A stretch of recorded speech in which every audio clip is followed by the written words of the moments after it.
Okay, Paul, thank you for that introduction. Can you tell us a little bit about what your symptoms were when you first realized that something was wrong 37 years ago?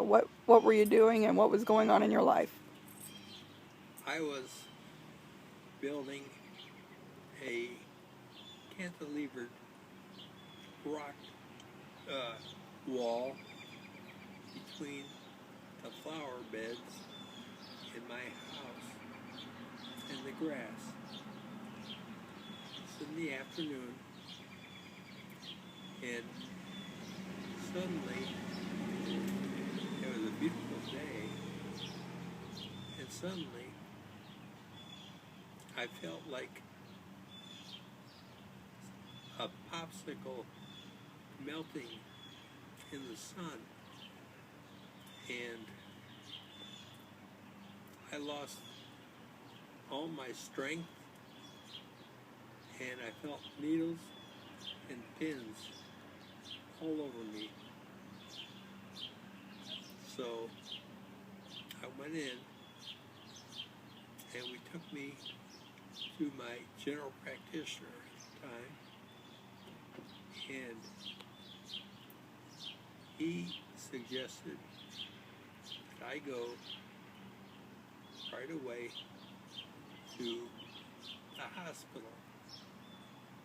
He said, don't take any clothes, articles of any kind that your wife, who was Mary Lynn Moran, or Mary Lynn Everill, will pick them up for you. And I thought, I was alarmed at this. Sure. So you went to the doctor by yourself initially, correct? And they sent you to the hospital. Is that correct? Yes, that's correct. And later you found out that he feared that you had maybe a collapsed lung or that your lung was going to collapse? So that's the reason they put me in the hospital, because if I was going to have a collapsed lung, I would be near a lung machine. Right. To help me. Right. So how long were you in the hospital that time? Do you remember? Was it days? I was only in there for a couple hours, I believe. Well, initially you told me, I think, was it a couple days? Because did they not let the kids in because they were worried that it could be contagious? Yes. Was that correct? Correct. So you maybe were in there a couple days. Do you remember when they told you it was, initially they told you it was, what disease did they tell you initially? Initially he said it was transverse myelitis.